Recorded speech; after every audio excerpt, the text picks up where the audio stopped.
जय हिंद दोस्तों, आप लोगों का एक बार फिर से सोनू प्रजापति 11 चैनल में स्वागत है। आज 6 मार्च है और 6 मार्च के करंट अफेयर्स के अति महत्वपूर्ण प्रश्न को आज हम लोग देखेंगे, जो कि परीक्षा के दृष्टिकोण से काफ़ी महत्वपूर्ण है। तो चलिए समय को बिना बर्बाद किए हुए हम लोग आज का पहला प्रश्न को देखते हैं।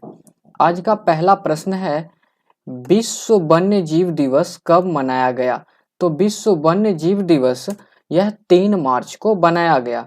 और 2 मार्च की यदि बात की जाए तो 2 मार्च को सिविल लेखा दिवस मनाया जाता है।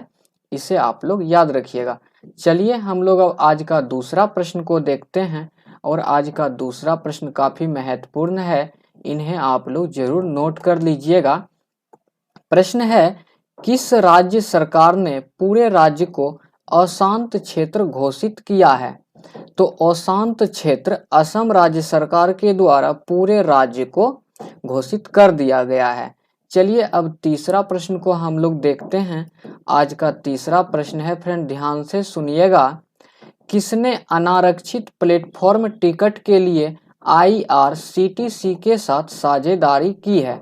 तो अनारक्षित प्लेटफॉर्म टिकट के लिए IRCTC के साथ साझेदारी पेटीएम किए हैं। फ्रेंड यह भारतीय कंपनी है, इसे आप लोग याद रखिएगा। चलिए अब हम लोग आज का चौथा प्रश्न को देखते हैं और आज का चौथा प्रश्न है, भारतीय वायुसेना कहाँ वायु शक्ति अभ्यास आयोजित करेगी? तो भारतीय वायुसेना के द्वारा वायु शक्ति अभ्यास राजस्थान में आयोजित करेगी।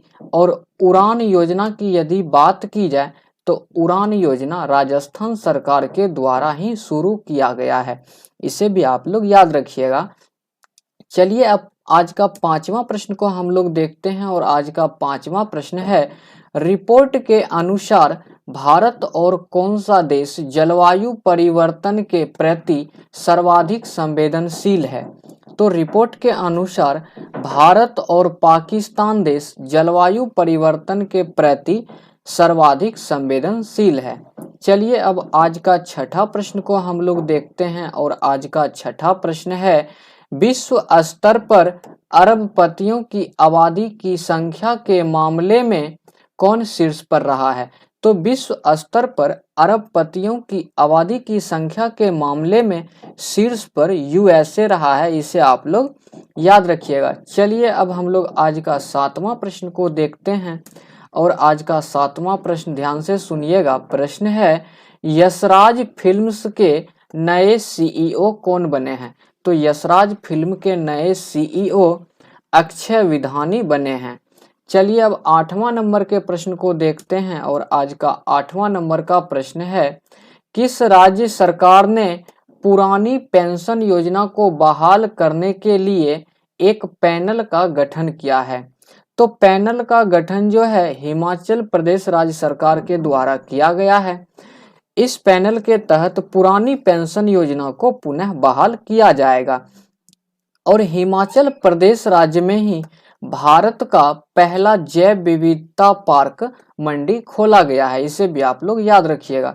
चलिए हम लोग अब आज का नवा प्रश्न को देखते हैं और आज का नवा प्रश्न है, फ्रेंड ध्यान से सुनिएगा और इसे आप लोग नोट भी कर लीजिएगा। प्रश्न है, भारत और अमेरिका ने 19वीं सैन्य सहयोग की बैठक कहाँ आयोजित की है? तो भारत और अमेरिका ने 19वीं सैन्य सहयोग की बैठक आगरा में आयोजित किए हैं। चलिए अब आज का 10वां प्रश्न को देखते हैं और आज का 10वां नंबर का प्रश्न है, फ्रेंड ध्यान से सुनिएगा, डिजिटल परिवर्तन के लिए महिंद्रा ने किसके साथ भागीदारी की है? तो डिजिटल परिवर्तन के लिए महिंद्रा जो है फ्रेंड यह गूगल क्लाउड के साथ भागीदारी किए हैं। महिंद्रा कंपनी यह भारत की कंपनी है और गूगल क्लाउड यह अमेरिका की कंपनी है, इसे आप लोग याद रखिएगा। चलिए अब 11वां नंबर के प्रश्न को हम लोग देखते हैं और आज का 11वां नंबर का प्रश्न, इसे आप लोग नोट भी कर लीजिएगा।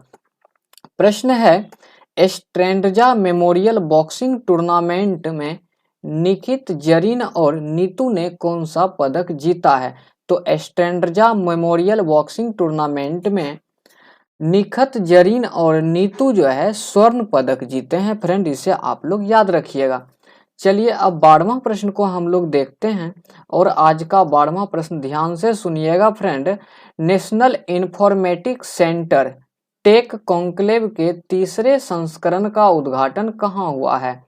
तो national informatics centre tech conclave के तीसरे संस्करण का उद्घाटन नई दिल्ली में किया गया है। नेशनल इंफॉर्मेशन सेंटर को शॉर्ट फॉर्म में हम लोग NIC भी बोलते हैं, इसे जरूर आप लोग याद रखिएगा। चलिए हम लोग अब आज का 13वां नंबर के प्रश्न को देखते हैं और आज का 13वां नंबर का प्रश्न काफी महत्वपूर्ण है परीक्षा के दृष्टिकोण से, इसे आप लोग नोट कीजिएगा। प्रश्न है, विश्व बैंक ने अपने किस भारत प्रमुख को मीगा का उपाध्यक्ष नियुक्त किया है? तो मीगा का उपाध्यक्ष जो है फ्रेंड विश्व बैंक के द्वारा जुनैद कमाल अहमद को नियुक्त किया गया है। मीगा का यदि फुल फॉर्म की बात करें तो मीगा का full form multilateral investment guarantee agency होता है, इसे जरूर आप लोग याद रखिएगा। और मल्टीलेटरल इन्वेस्टमेंट गारंटी एजेंसी का उपाध्यक्ष जुनैद कमाल अहमद को विश्व बैंक के द्वारा नियुक्त किया गया है। चलिए अब नेक्स्ट प्रश्न को हम लोग देखते हैं और आज का नेक्स्ट प्रश्न यह भी काफी महत्वपूर्ण है, इसे भी आप लोग नोट कीजिएगा। प्रश्न है, रुड़की वाटर कॉन्क्लेव के दूसरे संस्करण का उद्घाटन किसने किया? तो रुड़की वाटर कॉन्क्लेव के दूसरे संस्करण का उद्घाटन गजेंद्र सिंह शेखावत के द्वारा किया गया। अब हम लोग आज का आखिरी सवाल को देखेंगे और आज का आखिरी सवाल नोट करने लायक सवाल है क्योंकि यह हमारी भारतीय सेना से संबंधित है। और प्रश्न है फ्रेंड, भारतीय वायुसेना की पश्चिमी कमान के नए कमांडिंग इन चीफ कौन बने हैं? तो भारतीय वायुसेना की पश्चिमी कमान के नए commanding in chief Shri Kumar Prabhakarn को बनाए गए हैं। तो यह आज का आखिरी प्रश्न था फ्रेंड। यदि आपको हमारा वीडियोज पसंद आया हो तो प्लीज आप हमारे वीडियोज को लाइक कीजिएगा और शेयर भी कीजिएगा नेक्स्ट स्टूडेंट तक। और यदि अभी तक आप हमारे चैनल्स पर नए हैं तो प्लीज आप हमारे चैनल्स को सब्सक्राइब कीजिए, बेल आइकन्स की घंटी को जरूर बजाइए ताकि जैसे ही हम कोई नया वीडियोज अपलोड करें तो वह सबसे पहले आप तक पहुंचे। Thank you.